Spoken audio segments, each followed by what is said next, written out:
Hey, what's up, everybody? It's your Charles. I want to welcome you guys to another episode of the Dreamerspro Show, where we cover everything from sports, hot topics, classic debates, entertainment, and where we give you guys a fresh perspective on things and how we see it. We all know that LeBron James is the king of media narratives. This is what he does best. It's with him, it's not about the results. It's about the narratives you can paint around the results. Essentially, you can take a bunch of stats and put different narratives around them to tell you different stories. Usually, that's what's been happening, and it's one of the reasons why some people out there feel as if that there's some type of comparison between MJ and LeBron, when in reality, there's not. Just yesterday, I was listening to a segment, I believe it was, on Speak for Yourself, and Rick Bucher brought up a very interesting point, and the point was this. He said after this failure that the Lakers just experienced, being the biggest disappointment in NBA history, in my opinion, and the opinions of others, you know it's true when Kendrick Perkins, who has been one of the biggest supporters of LeBron James in the media, is saying it. And I think the reason Kendrick Perkins is saying that is because Kendrick Perkins has realized that his job is to his audience. He's beholden to his audience, not his best friend. And what I think he's been doing is saying the bloody truth. And the truth has set him free. He is saying the truth, regardless if it's his friend or not. The same thing that Charles Barkley did when he spoke about Michael Jordan. Now, what ended up happening? Michael Jordan, I read recently in an article that he called Charles Barkley up and cussed him out, and I don't think they've spoken since then. But Charles Barkley said to Michael Jordan, according to him, MJ, I gotta do my job. People will not take me seriously on television if they sit back and watch one thing and I say something else just because I want to save a relationship. People won't take me seriously. And I think that that's what Kendrick Perkins is finally doing. And I think he's been doing a hell of a job because he's been saying the truth. He's also the same guy that says he has LeBron as the greatest player of all time. So if at one point, if he's saying that, and that means if he's saying this and he's also telling, you can't have it both ways. And I appreciate the fact that he's saying that, but I was listening to something on, Speak for Yourself, and Rick Bucher brought up an important point, and that point was this. He said, we spent all this time having the argument of whether or not LeBron is better than, or as good as Jordan, when instead we should be having the argument, is he even better than Kobe Bryant? To me, I never thought he was better than Kobe Bryant. Just yesterday, I told you guys I moved him from number 4 to number 7. He's behind Tim Duncan, Magic Johnson, Kobe Bryant, Shaquille O'Neal, Michael Jordan, Kareem Abdul-Jabbar. These guys are all better for the simple reason that they've never had a single season where they had 5 Hall of Famers, 3 top 75 players, including themselves, on the team to make 4, and not even made a play-in tournament or the playoffs. None of those guys have ever done that. And if you have such an egregious what do you call it? Underperformance of a season, you deserve to be knocked down an all-time list, because if he had gone on to win an NBA championship, they'll be saying he's better than Michael Jordan. So the converse of that is you got to move down a list, and he moved down my list. He's now number 7. Some people disagree, but that's what I think. You don't deserve to be in the top 5 with this type of failure, in my personal opinion. And I think what's been happening this season is this. Now that the Lakers have been eliminated from the playoffs, right, or the play-in, right, to make matters worse, LeBron has been put in a very tight spot. Here's what a lot of people have been thinking LeBron has been doing over the past few months. I think a lot of people feel or have felt that what LeBron has been doing is that he's been stat chasing and basically trying to pad his stats, and pretty much at the end of the season create a scenario in which he demarcates himself from the team. And when people are looking at the season, they can say, well, the Lakers grossly underperformed, but look how well he played. That was his strategy. And I think the best way he could have gone about accomplishing this goal was to capture the scoring title.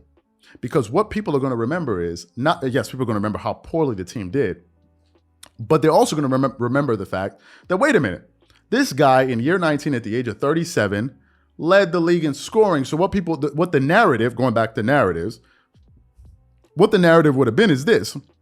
The team underperformed. He led the league in scoring. What else could he have possibly done?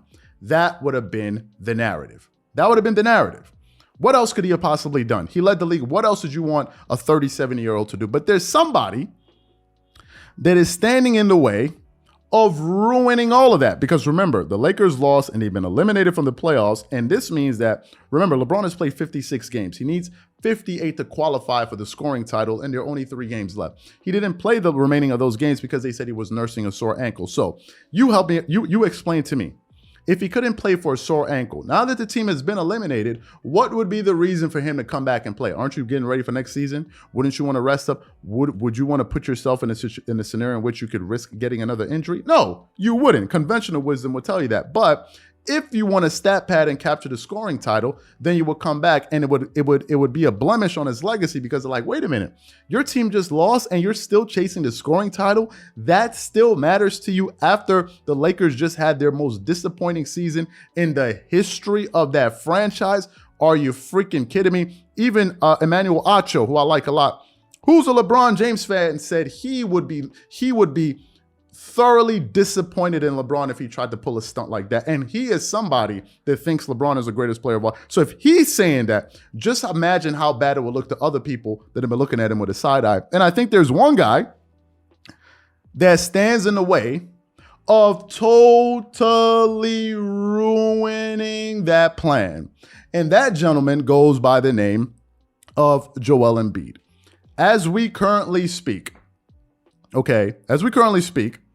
Joel Embiid has a very slight lead over LeBron James for the scoring title. If I look at it, Joel Embiid is averaging 30.4 points per game. LeBron James is averaging 30.3, right? So it's the two of them. It's a two-man race, and they're pretty much neck and neck. But Joel Embiid is leading the way, and I think the last game he played in, he scored about 42 points, if I'm not mistaken.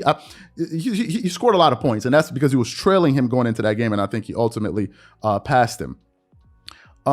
As we speak, Joel Embiid recently made some comments about his chances of possibly winning the regular season MVP, and he said that he wonders if there's anything else that he can do. And I think in his mind, he's conceded the fact that most likely the award is going to go to Nikola Jokic, right? So I think Joel Embiid, looking at the landscape of this year and looking at this season, if he says, well, wait a minute, I didn't win the regular season MVP, and I thought I played well enough, who can I take my frustration out on? He looks around and he says, what else can I grab off the table? I'm already going to make the all NBA team. What else can I grab? And he looks and he says, oh, there's a scoring title and I'm winning. I'm winning by 0.1 against LeBron. I'm going to go after it. Trust you me, believe you me. Joel Embiid is 100% aware of the fact that he is leading in the scoring race, and I think there are only 3 games left to go for most teams. And I think Joel Embiid is petty enough to go out there and try to capture it. And if Joel Embiid captures the scoring title over LeBron James, it will be the final nail in the coffin for most people. You've been hearing people like Stephen A. Smith say the GOAT argument is over. Skip Bayless, some other people have been saying this argument is done. Like people don't even want to hear about it anymore. If he denies him the scoring title, what's going to be the lasting story? LeBron James, who some people consider to be a top 2 NBA player of all time, could not even take a team with 3 other top 75 players and 4 other Hall of Fame players to even the play-in, a team that hasn't even won 32 games. And on top of that, he didn't get the scoring title.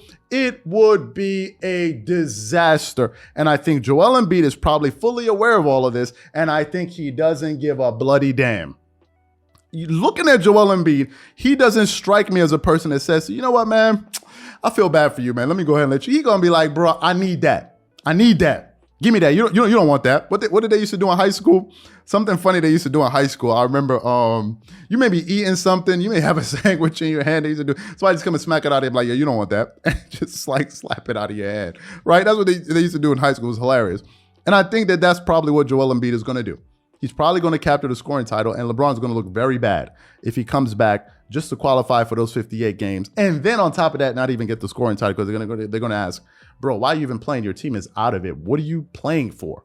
Like, what are you playing for? There's no good reason for him to return. And I think Joel Embiid may be the guy to deny him that as well. I could be wrong, but that's what I think. So what I want to know from you guys is, what do you think about that? What do you think about the possibilities of Joel Embiid being petty enough to do something like that? Do you think he will do that? Or do you think that, listen, he's totally disappointed at the fact that he did not win? He's most likely not going to win the regular season MVP. And he's just going to say, man, you know what?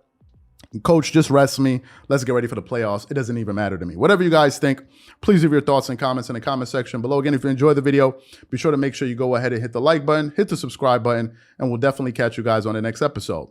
Peace.